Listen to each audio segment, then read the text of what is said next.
Hi everyone, welcome to stocks with Rohit. हमारा recent Sunday homework stock था Sundaram finance limited, जो कि ट्रेड कर रहा था 5150 के पास। और आज हम इस पे डिस्कस करेंगे कि सुंदरम फाइनेंस हमने क्यों चूज किया, क्यों बना हमारा एक शॉर्ट टर्म पिक, और साथ ही में कैसे लग रहे हैं इस पर्टिकुलर स्टॉक के चार्ट्स और कहां तक के ये हमें मूव दे सकता है, क्या पैटर्न इसने बनाया चार्ट में, कैसा बिहेवियर इसका रहा है कुछ प्रीवियस मंथ्स में, ये सब कुछ डिस्कस करेंगे। इंपॉर्टेंट है इसके चार्ट्स को डिस्कस करना, क्योंकि इसके चार्ट्स बहुत ब्यूटीफुली डिस्क्राइब करते हैं कि इसका बिहेवियर किस तरीके से चलता है। तो आज हम देखेंगे कि सुंदरम फाइनेंस ने किस तरीके से इवॉल्व किया है ओवर द ईयर्स। सबसे पहले हम बात करेंगे इसके फंडामेंटल्स की, और उसमें स्टार्ट करेंगे कि कंपनी करती क्या है। एनबीएफसी कंपनी है और रिटेल फाइनेंसिंग का काम करती है। मेजॉरिटी रेवेन्यू रिटेल फाइनेंस से आता है। सबसे पहले डोमेन क्या क्या है इसके वो देख लेते हैं। Vehicle finance, car loan, commercial vehicle loans, ये सारे लोन्स प्रोवाइड करती है कंपनी। होम फाइनेंस, घर बनाने के लिए लोन प्रोवाइड करती है। म्यूचुअल फंड डिस्ट्रीब्यूशन भी करती है, एडवाइजरी भी करती है। जनरल इंश्योरेंस का भी काम है कंपनी का, और साथ साथ में फाइनेंशियल सर्विसेज डिस्ट्रीब्यूशन का भी काम है, मतलब एडवाइजरी, कंसल्टेशन और आपको फाइनेंशियल सर्विसेज का भी यहाँ पर कंपनी काम प्रोवाइड करती है। मतलब वन स्टॉप सॉल्यूशन प्रोवाइड करती है। अगर किसी को कार खरीदना है तो कार खरीदने जाएगा, फाइनेंस कराएगा सुंदरम फाइनेंस से, फिर बाद में बोलेगा मेरा इसका जनरल इंश्योरेंस भी कर दीजिए, कार का इंश्योरेंस भी कराएगा सुंदरम फाइनेंस से। और उसके बाद सुंदरम फाइनेंस से अगर उसको आगे भी टाई अप हो जाता है तो वो होम फाइनेंस भी करा सकता है, साथ साथ में अपनी इन्वेस्टमेंट भी यहाँ पर सुंदरम फाइनेंस से करवा सकता है। मतलब वन सॉल्यूशन कंपनी प्रोवाइड करती है 1954 से। और सबसे पहले हम देखेंगे कि कंपनी के नंबर्स कैसे दिखते हैं। कंपनी एक 58,000 करोड़ की कंपनी है, मतलब एक लार्ज कैप कंपनी है, और लार्ज कैप अभी सेटल्ड दिख रहे हैं, इसलिए हमने ये चूज किया है। अगर आप देखेंगे तो मैं यहाँ continuously finance related company choose कर रहा हूँ। M&M फाइनेंस, जिसने हमें 30% का रिटर्न दिया। श्रीराम फाइनेंस, जिसने हमें 35-40% का रिटर्न दिया और अभी भी ऑल टाइम हाई पे ट्रेड कर रही है। और अब आ गई है सुंदरम फाइनेंस, और एक SBFC फाइनेंस भी मेरा एक पिक है, जो कि मैंने यहाँ पर आप सभी को एक साल पहले 88 रुपीज पर बताया था। कंपनी का स्टॉक पी अगर आप देखोगे तो आपको ज्यादा लगेगा। यहाँ पर 29.8 का स्टॉक पी है, 22 पॉइंट का इंडस्ट्री पी है, मतलब कंपनी ओवर वैल्यूड दिख रही है। लेकिन कंपनी की ग्रोथ रेट 23% है। इतनी बड़ी कंपनी की ग्रोथ रेट अगर 23% है तो कहीं ना कहीं company is really doing good in its numbers. और यहाँ पे पीईजी रेशियो इसी वजह से यहाँ पर आपका लेस देन 2 आ रहा है। कंपनी का डेट आपको 65,000 करोड़ जरूर दिखेगा, क्योंकि एक कंपनी एनबीएफसी कंपनी, और एनबीएफसी का कंपनी का काम ही रहता है डेट प्रोवाइड करना, और डेट लेना भी एक बिजनेस मॉडल रहता है। आगे चलेंगे। कंपनी यहाँ पे ईयर ऑन ईयर के रेवेन्यू और प्रॉफिट्स देख लेंगे, कंपनी किस तरीके से यहाँ पे इंप्रूव होते जा रही है। अगर ईयर ऑन ईयर देखेंगे तो लगभग 3 साल में अपना रेवेन्यू को ऑलमोस्ट डबल कर लिया है, which is a very good part. Margins company के यहाँ पे 32%, 33%, 30% के आसपास चल रहे हैं। और अभी भी यहाँ पर आप देखोगे तो ऑलमोस्ट यहाँ पे मार्जिन्स 30% के आसपास यहाँ पे इंटैक्ट है। अगर मैं ईयर ऑन ईयर बात करूं तो अगर आप यहाँ पे एक चीज देखेंगे तो नेट प्रॉफिट क्लियरली आपको हर क्वार्टर में आपको इंक्रीज होते हुए दिख रहा है, और ग्रेजुअल इंक्रीज होते हुए दिख रहा है। मतलब कंपनी स्टेबिलिटी यहाँ पर प्रोवाइड करती है। अगर यहाँ से आप देखोगे तो ग्रेजुअली यहाँ पर इंक्रीज होते हुए दिख रहा है। किसी क्वार्टर में ज्यादा आता है, किसी क्वार्टर में कम आता है, मगर आप अगर ईयरली प्रॉफिट्स अगर देखोगे तो डेफिनेटली आपको यहाँ पर इंक्रीज दिखेगा। एक proper gradual stable increase 650 crore से 644, 662, 768, 843, 1258, 845, ये कोविड ईयर होगा। 1223, 122, 1296, 1510, 1842 एंड 18979, मतलब ऑलमोस्ट 3x हो चुका है कंपनी का profit in almost 10 years, which is a very good number. और कंपनी का जो टर्नओवर है वो भी यहाँ पर ग्रेजुअली इंक्रीज करते जा रहा है। रेवेन्यू भी अच्छा आ रहा है, इंटरेस्ट भी अच्छा आ रहा है, और कंपनी को यहाँ पे लगभग 31% के मार्जिन पर कंपनी प्रॉपर इंटैक्ट है। आगे चलेंगे। कंपनी की P&L ईयरली भी ठीक दिख रहा है। बैलेंस शीट में भी एज सच कुछ पॉइंट नहीं है डिस्कशन का। रिजर्व्स बढ़ते जा रहे हैं, बोरोइंग बढ़ते जा रही है, लेकिन एनबीएफसी कंपनी है तो डेफिनेटली यहाँ पर बोरोइंग बढ़ते ही जाएगी। एक चीज इंपॉर्टेंट है, कंपनी के इन्वेस्टमेंट्स अगर आप देखोगे तो ग्रेजुअल इंक्रीज यहाँ पर इन्वेस्टमेंट में भी दिख रहा है। ऑपरेटिंग एक्टिविटी में आपको नेगेटिव कैश फ्लो दिखेगा जरूर, क्योंकि एक एनबीएफसी कंपनी है, और एनबीएफसी में आपको नेगेटिव ऑपरेटिंग कैश फ्लो हमेशा से दिखेगा।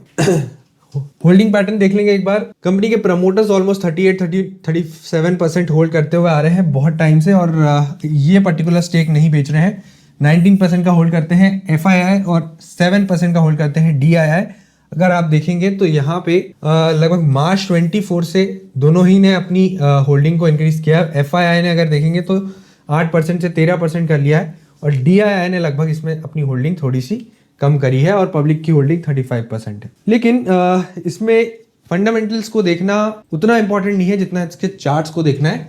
सबसे पहले हम इसके चार्ट्स देखेंगे और उसके बाद में एक राइटअप मैंने प्रिपेयर किया है, उस पे जाएंगे, क्लियरली यहाँ पर डिस्कस करेंगे कि किस तरीके से सुंदरम फाइनेंस के चार्ट्स दिख रहे हैं। ये है कंपनी के डेली चार्ट्स और डेली चार्ट्स में आपको मैंने यहाँ पर EMAs लगाए हुए हैं 10, 20, 50, 100 और 200 EMA। मैंने RSI लगाया हुआ है, मैंने यहाँ पे MACD इंडिकेटर लगाया हुआ है और मैंने वॉल्यूम का भी यहाँ पर इंडिकेटर लगाया हुआ है। ये सारी चीजें लगाई है और एक CPR मैं यहाँ यूज कर रहा हूँ, CPR इंडिकेटर यूज कर रहा हूँ जो हमें बताता है कि कंसोलिडेशन इस पर्टिकुलर स्टॉक में हुआ है या नहीं हुआ है। तो कंसोलिडेशन के हिसाब से हम फिर हमारा मूव चेक करते हैं कि यहाँ हमें एंटर करना चाहिए या नहीं करना चाहिए। अगर आप यहाँ पे देखेंगे और इसको मैं श्रिंक करता हूँ चार्ट को, यस, श्रिंक करने पे यहाँ पे आपको क्लियरली दिखेगा कि कंपनी 5400 के आसपास आके बार बार पलटता है, एक बार, दो बार, वापस से यहाँ पे ट्राई किया, वापस से यहाँ पर ट्राई किया, वापस से यहाँ ट्राई किया, फिर एक बॉटम बनाया, बेस बनाया और अब वापस से ये 5300 के पास वापस आ गया है अपने ऑल टाइम हाई के ब्रेकआउट को चेक करने के लिए। और क्योंकि प्राइस एक्शन बहुत तगड़ा है, 5400 के ऊपर अगर सस्टेन करता है तो डेफिनेटली यहाँ पर आपको एक अपसाइड मूवमेंट देखने को मिल सकता है स्टॉक में। स्टॉक कभी भी एक हाई बना के बेस बनाता है। आप यहाँ पे भी देखेंगे स्टॉक ने हाई बनाया और फिर बेस बनाया, हाई बनाया, फिर बेस बनाया, हाई बनाया, फिर बेस बनाया और बेस बना के ऊपर आया और फिर वापस से बेस बनाया। तो कंपनी बार बार बेस बनाती है। ये बेस हमें क्या सिखाता है कि एक्चुअल में आपको हेवी क्वांटिटी यहाँ पर नहीं बाय करना है, आपको वेट करना है बेस का। बट क्योंकि अब कंटिन्यूसली यहाँ पे 3 से 4 बेस बन चुके हैं, इट इज मोस्ट प्रोबेबल कि यहाँ पर आपको ब्रेकआउट मिलेगा और ब्रेकआउट सस्टेन होगा, जहां से एक अपसाइड मूवमेंट बहुत दिनों से पेंडिंग था वो आ सकता है। अगर इसके मंथली चार्ट देखेंगे तो मंथली चार्ट में आपको एक ट्रेंड लाइन दिखेगी। मैं इसको जूम करता हूं और ये ट्रेंड लाइन कुछ इस तरीके सी है और ट्रेंड लाइन के ऊपर अभी प्राइस ट्रेड कर रहा है, which is a good part. और थोड़े बहुत शॉक्स देता है जरूर।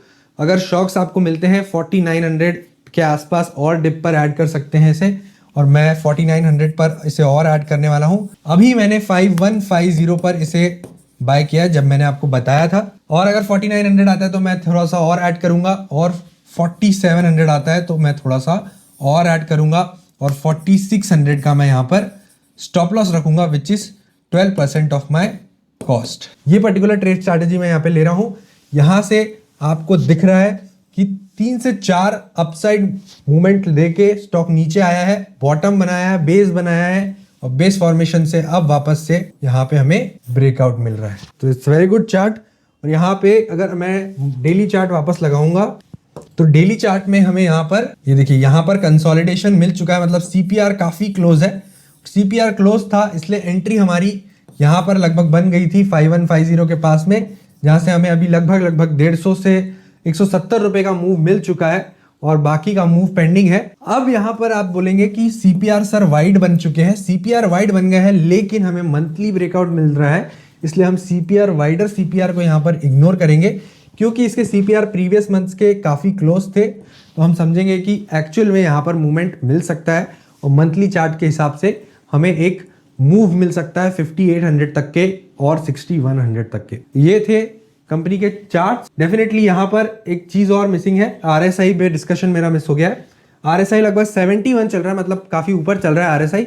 लेकिन अगेन मैंने आपको एक चीज सिखाई थी कि जब भी मंथली ब्रेकआउट हमें मिलता है तो डेफिनेटली आपको आरएसआई में यहाँ पर इग्नोरेंस देना होता है कि आरएसआई को हम इग्नोर करेंगे और मंथली ब्रेकआउट मिल रहा है तो डेफिनेटली यहाँ पर उस पर्टिकुलर ब्रेकआउट के लिए जाएंगे जरूर। और अगर आपको ओवरबॉट जोन में कंटिन्यूसली स्टॉक ट्रेड करते हुए दिख रहा है, नीचे नहीं आ रहा है, तो डेफिनेटली आपको यहाँ पर ब्रेकआउट देखने को मिल सकता है। आपको एक और चीज यहाँ पे आप एक और चीज यहाँ पे नोटिस करेंगे, MACD में भी हमें क्रॉसओवर मिला है, नीचे से ऊपर क्रॉसओवर हुआ है ब्लैक लाइन का रेड लाइन को, और एक्चुअल में अब यहाँ से जब क्रॉसओवर हुआ था वहीं से मूवमेंट अपसाइड का स्टार्ट हो गया था। तो ये थे beautiful charts of Sundaram finance. एक स्मॉल डिस्कशन मैं करूंगा आपके लिए, जो मैंने राइटअप बनाया हुआ है कि रीसेंट कमेंट्री में मैनेजमेंट में क्या क्या बोला हुआ है। एक छोटा सा डिस्कशन, इसमें ज्यादा कुछ डिस्कस करने लायक नहीं है क्योंकि हमने नंबर्स पर ऑलरेडी डिस्कस कर लिया है। रीसेंट कमेंट्री में H1 के हाफ ईयरली 1 क्वार्टर के जो रिजल्ट्स थे कैसे थे वो डिस्कस किया मैनेजमेंट ने। यहाँ पर AUM 55,000 करोड़ पहुंच गया है, मतलब लास्ट ईयर से 15% की growth, which is very huge. इतनी बड़ी कंपनी की 15% की growth year on year is a very big यहाँ अचीवमेंट। डिसबर्समेंट 12% बढ़ गए हैं, जो लोन देते हैं वो 12% बढ़ गए हैं to 15,423 crore, which is again a very good sign for company. दूसरी बात, एक नेगेटिव पॉइंट, बट एक और चीज उसको काउंटर करने के लिए मैं आपको समझाऊंगा जरूर। Gross stage 3 assets at 2.03%, up from 1.62% year on year. मतलब कंपनी के जो ग्रॉस स्टेज है, प्रोविजन कवर है, लगभग यहाँ बढ़ गया है, और जो ग्रॉस एनपीएज है वो बढ़ गए हैं थोड़े से। इसी वजह से अगर आप देखेंगे तो डेफिनेटली ये पर्टिकुलर पॉइंट आपको इंडिया में जरूर देखने को मिलेगा। जितना लोन जाएगा, जितने इजी लोन्स प्रोवाइड किए जाएंगे, इतना ही आपका एनपीएस बढ़ते जाएंगे। और आने वाले समय में मुझे लगता है कि जिस तरीके से इन्फ्लेशन बढ़ रहा है, लोगों के खर्चे बढ़ रहे हैं और जॉब क्रिएशन कम होते जा रहा है, तो यहाँ पर आपको क्लियरली एनपीएस बढ़ते हुए दिखेंगे, और which is not a very big challenge for the company.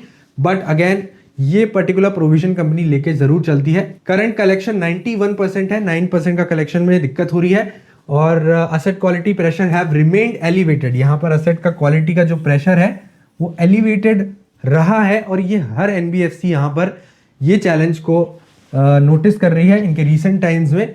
और जितना जितना टाइम आगे बढ़ेगा ये चैलेंज मेरे हिसाब से बढ़ते ही जाएगा, कभी कम नहीं होने वाला है, क्योंकि लोग पैसे देने से यहाँ पे बहुत डिफिकल्ट होगा लोगों के लिए, क्योंकि यहाँ पे खर्चे जो बढ़ते जा रहे हैं, इन्फ्लेशन जो बढ़ते जा रहा है, वो एक इंपॉर्टेंट पार्ट है नोटिस करने के लिए। नेट प्रॉफिट 27% बढ़ा है 823 करोड़ पर। ROA इंप्रूव हुआ है। यहाँ पर जो असेट्स है कंपनी के, उसका जो ROA रिटर्न ऑन असेट 2.73% हो गया, 0.22% से बढ़ा है, which is a very huge margin.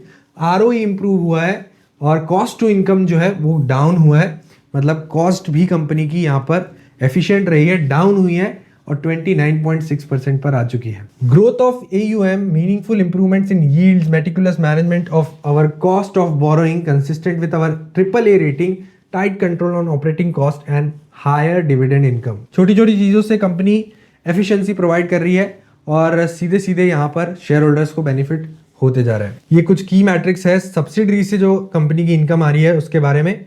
और एक छोटा सा एक्विजिशन किया था लगभग 35 करोड़ का, सुंदरम अल्टरनेट असेट्स लिमिटेड का, acquiring 100% capital gate investment adviser private limited for 35 crore.